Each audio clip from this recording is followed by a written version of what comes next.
O sexto edificio do Museo de Pontevedra foi o escenario elixido para a gala de entrega dos premios Sobe Empresario do Ano, organizada pola Asociación de Sobes Empresarios de Pontevedra. O acto asistiron, entre outros, o alcalde pontevedrés Miguel Anxo Fernández Lores, o vicepresidente da Xunta Alfonso Rueda e a subdelegada do Goberno Maica Larriba. O premio Sobe Empresario do Ano recaeu en Coverwind, que poderá facer uso dunha oficina ou nave no polígono industrial de Barromeis por un ano prorrogable a 2, ademais de recibir un ordenador personal e unha beca na Galicia Business School. O galardón o Xove Emprendedor do Ano foi para Life Topic, que terá aloxamento gratuito durante un ano no viveiro de empresas do Consorcio da Zona Franca de Vigo. Ademais, recibiu un ordenador persoal e unha beca na Galicia Business School. Tamén foron recoñecidas as empresas O Graneiro de Amelia, adicada á alimentación e venta de produtos a granel cun accésit á innovación alimentaria, Galitec, centrada na construción de instalacións deportivas co accésit á creación de emprego, e Versos da Ruda, de repostería en fresco, co accésit á innovación.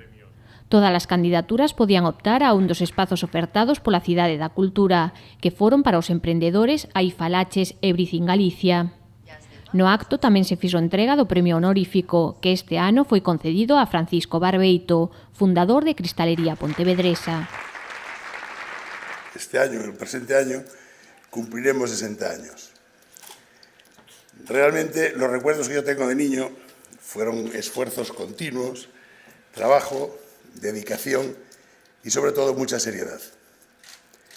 Lo único que hemos aportado nosotros, desde que nos hemos incorporado al grupo, fue seguir sus pasos e intentar apoyar. Pero realmente el listón nos lo ha puesto muy alto, como ustedes pueden comprobar. Entonces creo que el que se lo tiene realmente merecido es él por todo su esfuerzo continuo.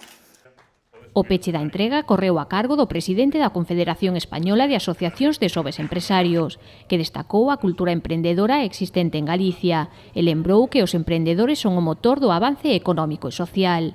Insistiu en que o talento e o espírito emprendedor hai que fomentalo de entidades temperás.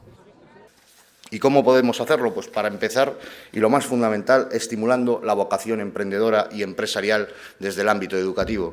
Debemos fomentar y promover los valores empresariales entre nuestros jóvenes desde edades bien tempranas.